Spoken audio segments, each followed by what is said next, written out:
Hello guys, so I just want to show you in this video how you can make your own compost if you have a very small backyard like the one I have here. I make my own compost for last 3 years, and I'm using it to grow over 30 tomato plants. What produced this compost for me is this small composter over here. So let me show you why I'm doing it, and what's the reasons for me to do the compost at all. So one of the reasons I'm doing it is because, at least for me, it's very important that it also saves some energy. Is that every plant, every vegetable that you're buying took a lot of energy to grow and to deliver and to the package it and so on. So if you're gonna put your kitchen scraps into the composter rather than just throwing them away, you're keeping part of this energy still in your back garden, and then produce compost from it to grow your own vegetables, which then you don't have to buy in the shop. So for me, it creates this nice cycle of saving energy. And also what's important is that reusing always wastes less energy than recycling. So storing this in your compost bin is even better than putting this into a recycle bin. Now the other reason why I'm doing this is that it just doesn't take too much time, and with full-time job and so forth, I don't want to spend hours looking after the compost. So in practice, you might be surprised, but it really takes me around 15 minutes a month to look after this. Also, it can produce all the compost between growing season. So if you start putting kitchen scraps during the summer, the compost will be ready on the following spring, which is very convenient. So how to take care of your compost pile? First of all, try to get one of these. So basically the one with empty bottom, because this allows earthworms to easily come through and eat everything which is inside and produce the soil for you. Also, try to put it in the shaded area of your garden, because if you would have, especially during the summer, the sun can create too much heat inside, which will destroy all the bacteria that are actually running the decomposition process. Also, it might dry out if it's going to be on the sun all the time. Now, what you might need to do occasionally is just use a garden fork to area and to shuffle everything inside around a bit, just to introduce the air and mix everything up. Also, try to make sure that the environment inside is moist, not too wet, not too dry, but it has to be. You will grab it at some point while doing composting. But the thing is that if you will keep it in just right moisture level, then the organisms that do the composition process will be basically very happy, and if everything will go really smooth. Okay, so what type of materials you can put into your compost bin? Let's go through the materials which are called greens, and these are basically source of nitrogen. You can think about it as a source of energy and food for the microorganisms that are going to break down the brown materials that we're going to cover later on. So let me show you what kind of green materials I'm using in my compost.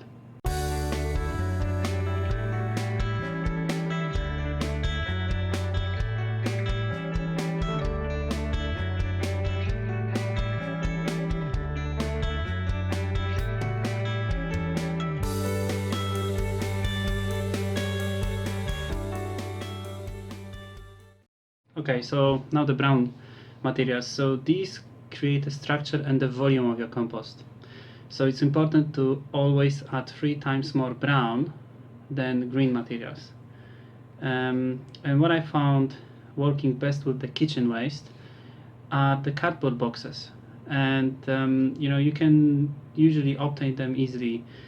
I, for example, sign up for the organic box scheme, and so every week they would deliver food inside the boxes, and I can then use them in my compost bin. One tip about cardboard: leave it outside to get completely wet on the rain. And before it dries out, put it into your compost bin, because it's much easier to tear it apart this way. The other source is also the newspapers, and it's really easy to obtain, especially if you have to commute to city to work. You can grab these on your way. As well as other source are the egg boxes, also very good. Just always remember to remove any stickers, any glossy papers, because these will not decompose. Another thing that you might throw into the compost is bread, and I always using bread in compost and never had any problems with critters. Although remember to not have anything on it, like butter, things like this. Next thing would be eggshells. Eggshells are really rich in calcium and also make the soil more alkaline. What I tend to do is put them into the oven after it was used to dry them even more, and then I just crush them and throw into the compost bin. And 6 months is usually not enough to break them, and they end up in the ready compost, but I didn't find this a problem. Eventually they will break down in your soil. So what to avoid putting inside this bin? Any organic matter that you're gonna put will eventually decompose. So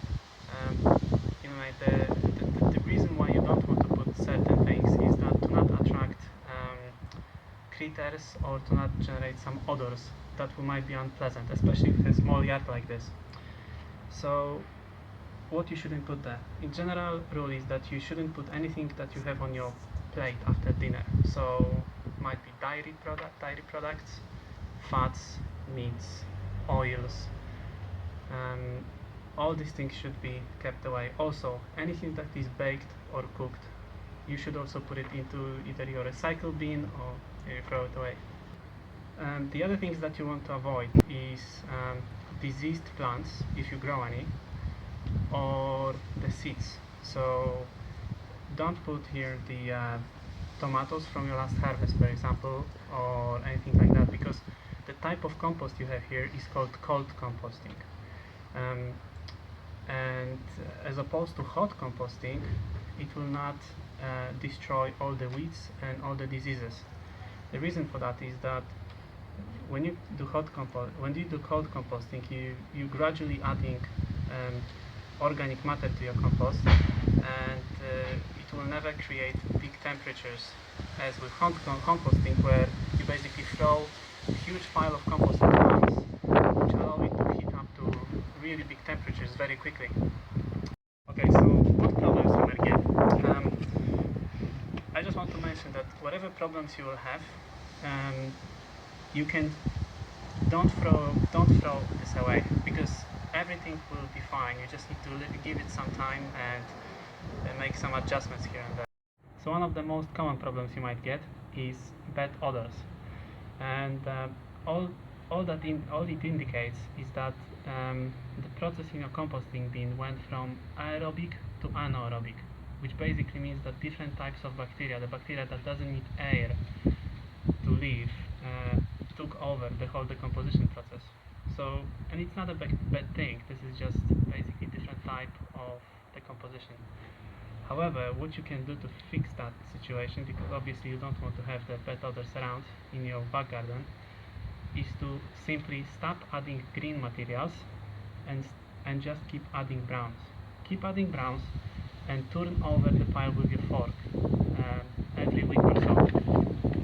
And within some time, I don't know when, maybe a month, maybe a bit longer, everything will go back to normal basically.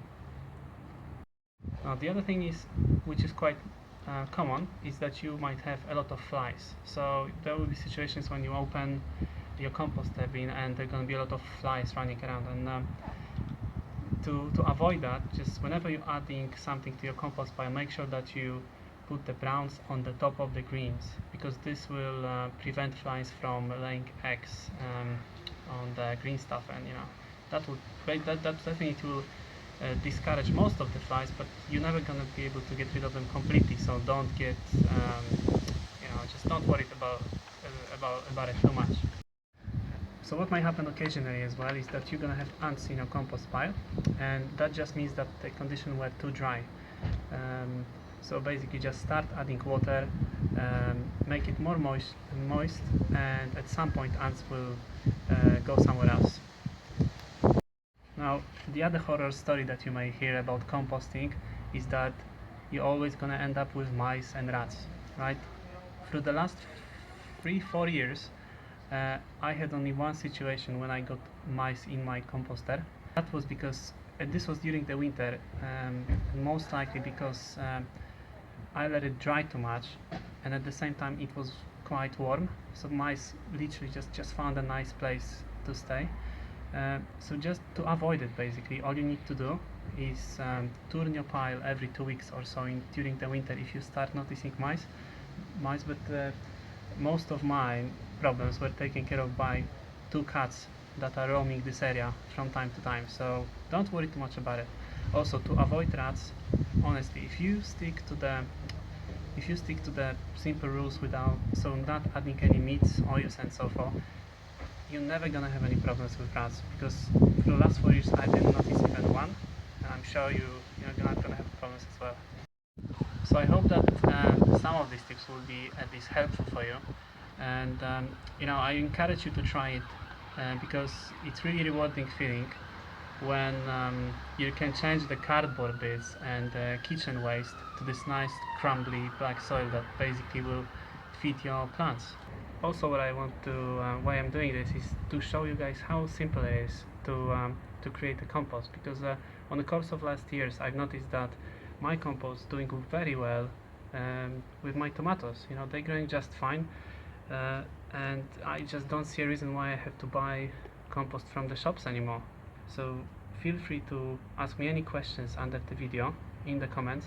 Also, if you have any experience with your compost, I will be happy to know. Maybe you have something new to share, or let me know. Maybe I'm doing something. Maybe you're doing something different way than I do. So feel free to comment, and I'll try to respond.